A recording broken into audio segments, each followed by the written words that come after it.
Welcome back to Get Macro. We're going to continue to discuss about macroeconomics. So continue for the last video, pretty much jumping into the exercise. Hope you took some time to try to solve it, but let's solve it together now. Okay, so the following table shows the initial aggregate supply and demand data for a country. If input prices rise as aggregate supply shifts to the left by 2,000 units at each price level, what output level will equal the new equilibrium price? Okay, so in other words, this is going back to the definition of the equilibrium price and equilibrium quantity, and see if you guys know how to think it through that analysis based on a different type of exercise. Okay, so we know here that the equilibrium is going to be when the aggregate demand equals to the aggregate supply, right? So that's the one that we know. We know that's when the quantities match, that's when the prices match. That's what the equilibrium actually means, right? So we know, okay, let's see what the equilibrium would be before that, before anything changes here, okay, to see if we understand it. Well, in what situation do we have the same aggregate demand equals to aggregate supply, and would say that, hey, initially in the first situation it'd be this one. Okay, that'll make sense. Now the problem gives us an information, right? It says, hey, something changed in the economy. Let's adjust to our model to it. Okay, so there's a shift to the left in the aggregate supply, so there's a decrease in the aggregate supply, right, in the quantity of final goods and service produced in the US of 2,000 units. So that means that at every price level, aggregate supply is going to go down by 2,000 units. So I got to go down and take out 2K, 2,000 units on every line here.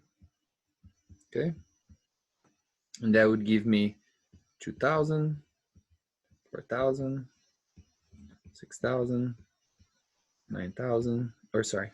As you can see, I did a little too fast, and that's why it's useful to write it down so you don't end up making those types of mistakes. Okay, everybody makes those type of mistakes. Everybody's human, and nobody's perfect. So please, I really recommend, try it out.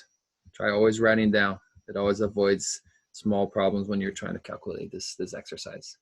Okay, now that we have that table, now we're looking for the same idea. Now that we have a new aggregate supply, right? We want to know, hey, what would the new aggregate supply equilibrium be with the old aggregate demand? So we're going to look once again for the same idea of aggregate demand, aggregate supply being the same.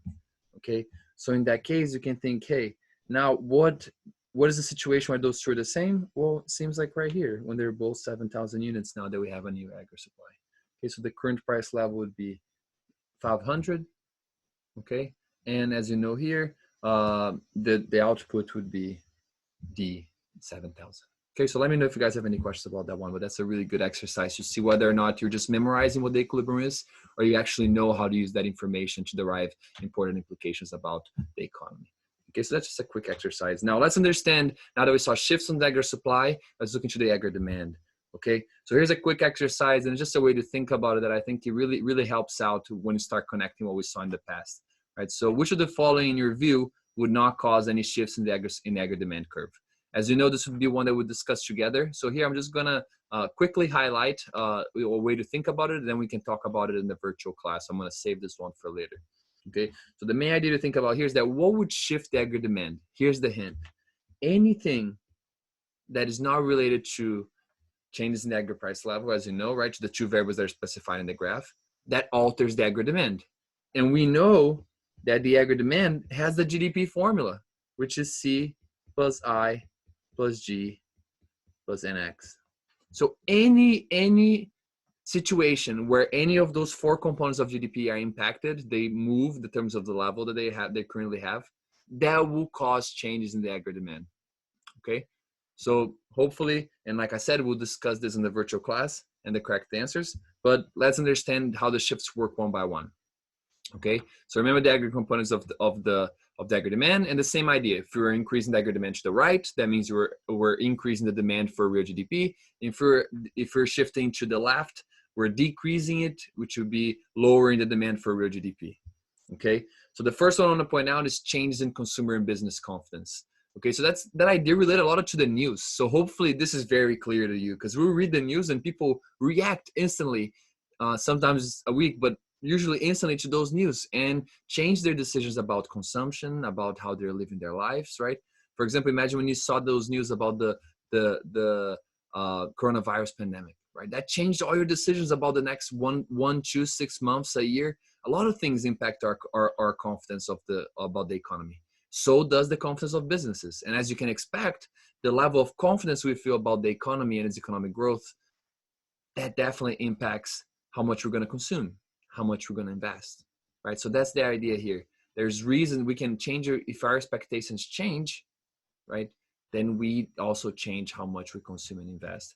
This is why it's so important for the presidents of all the countries and the chairman or chairwoman across different central banks to be very careful with what they say. Because if they announce that a recession is coming, guess what? That changed my perspective maybe of how the economy is going. And if I imagine a recession, then maybe I'm going to save more or just start consuming a little less because I know bad times are coming. And as you can see, hey, if I'm saving less, then investment goes down. If I'm consuming less, consumption goes down. And those are both components of GDP, which then would alter the aggregate demand curve. Okay, so that's the idea here. So let's look at it one at a time. Okay, so consumer and business confidence. The idea is that higher the confidence that we have, higher will be our demand for final goods and services produced within the US. Okay, and lower the confidence for both firms and consumers, same idea. Would be the inverse, then would lower our demand for those goods. Okay, Eddie, is there a way that we can actually know what's going on in terms of the sentiment of consumers about the economy? And yeah, there's actually institutions that have been estimating a proxy for this measurement. So this is done by the Michigan Consumer Sentiment Index. So this is how they called it. It's done by the Michigan University. And you can see here that you can get an idea about how that has moved over time, right? And you can see that during recessions, those numbers tend to lower, right? Which makes sense, right? During recessions, our confidence goes down in terms of the economy, and we tend to consume less and demand less. Okay, so as you can see there. Also, what about business? The business have one as well? They do. So this is done by the OECD business tendency index, and yeah, you can see here. You can see that fluctuates a lot, and also once again, it does tend to be where it's below zero, which is negative, which is lower, right? It means very, very bad view of what the economy is headed to. And you can see that those are all kind of related to where the recessions happen, which is on those gray areas. Okay, so yeah, empirically it seems to make sense that our confidence about the economy and the confidence of business will impact our consumption and investment, right? Our demand for goods and services. So that's the idea. Okay, and you can see exactly how that is done in the graph right here. And it's the same idea, right? At the same price level, even though nothing changed but our confidence, at the same price level, because we're so confident, would start buying more because we expect our business to do well, we expect our investments to pay off, and we get very confident. We buy our houses, cars, and everything that is long-term that we've been waiting. When we feel confident is when we make those purchases. Okay, and you can see that it definitely reflects the shift of the demand curve, aggregate demand curve. Okay, so the idea here is that once again, in terms of confidence, when there's an increase in consumer confidence, there will be an increase in consumption. When an increase in business confidence, there's an increase in investment. Okay, and I'll show you the flip way here. Should be pretty simple to follow, so I'm not going to spend too much time here. But as you can see, it just shows you the reverse of if it's lowering confidence of business and consumers. Okay.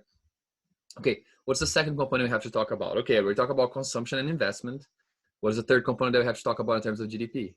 Government expenditures, right? So once again, C plus I plus G plus NX, right? So now we're looking to government expenditures for our GDP component. Okay, so the idea here is that, hey, government can use expenditures to increase aggregate demand. Ah, Eddie, now I start to get why when we see recessions, everybody wants government to increase their expenditures, right? It wants to start new infrastructures projects like they did after the Great Depression to try to get people to work, right? So they have those projects that induce people to then demand more goods and services. Why? Because government expenditures is part of the aggregate demand, right? So that's the idea here. Higher government expenditures will lead to an increase in the aggregate demand because government is also part is also an institution that demand final goods and services in the economy. Okay, so that's the idea. And this is going to be a lot correlated with fiscal policy, which will be the last chapter we're going to talk about in this semester. Okay, so if you like this, stay tuned because we're definitely going to talk about that as well. Okay, So for example, in 2007, 2009, the peak of the Great Recession, government spending increased from 19 to 21.4%. Okay, showing that they're trying to stimulate the aggregate demand. They're trying to help the economy to recover. Okay, so that's the idea here. Government expenditure can also impact GDP, can also impact aggregate demand through impacting the real GDP, right? And you can see how that translates in terms of the shifts of the graph, of the curve, right? If there's an increase in government expenditures, then that means, hey, government expenditures went up, so we know that real GDP should also go up, right? So we know that at the same price level, real GDP is going to go up given that increase in government expenditure, right? And that's the same idea across the entire line, the two curves. Okay, so same intuition that we saw all the way from since the first exam when we talk about demand and supply and shifts of the demand and supply model for one market, but now into a macroeconomic perspective. Okay, and of course you can follow all the implications right here as well.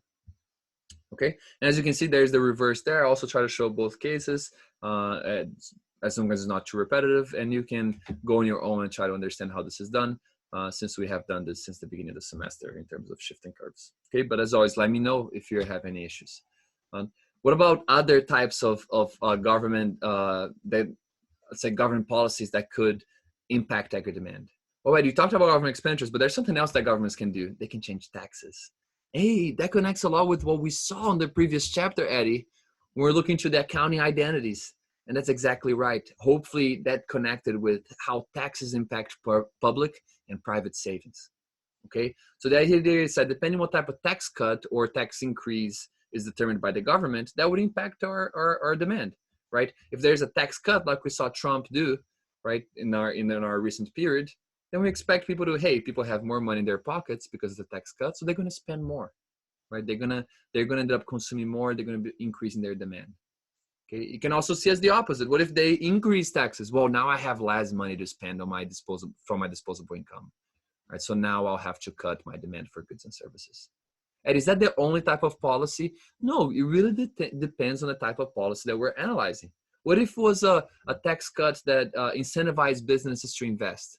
Maybe then you would increase the investment, right? Not the consumption, depending on what type of tax was given. So very important to notice what type of tax cut or tax increase is being proposed and implemented in exercises and in the current economy, because it's definitely going to impact where the economy stands and its current level of production. Okay, so that's the idea. So for example, during the recession of 2001, there was tax cuts to try to help the economy to recover. Okay, so let's imagine here in a recession, just like we just mentioned that example, when we're trying to incentivize the economy to grow, to get out of that recession. Let's expand, expansionary policy, as we talked about before, right? So we're facing high unemployment. We know that because the GDP gap exists and it's negative, right? So we're trying to incentivize the economy to grow so we can then, hey, we want to be able to get to Y star, right? To our potential GDP. That's the idea, okay? So they can do that, for example, with a tax cut, which then would increase consumption and depending even investment, depending on what type of tax cut is. So for example, lower income taxes. Well, lower income taxes is related to households. So consumption would go up. If consumption would go up and it's a component of GDP, then GDP is also expected to go up. So we know that at every price, at the same price level, there's going to be an increase in demand for those goods and services. Okay. But once again, this all depends on the assumption that once people receive those tax cuts, they spend that money, right? That's one way. Oh, Eddie, what if they save? Well, if they save, guess what? Now they're helping the loanable funds market. But they have to do something with the money, right? If they put in terms of the loanable funds market, they put the word saving, banks can do more loans with them because banks use deposits to make more loans as well. So you can start to see how it's all connecting: money and banking, interest rates, consumption, taxes, and hopefully this class has just opened your eyes a little bit more into how to think about the economy and how to think about how can you benefit if you understand it better. Okay, so moving forward, we're going to now discuss how to put together the growth of the economy with unemployment and inflation, which would be extremely cool. Okay, so stay tuned.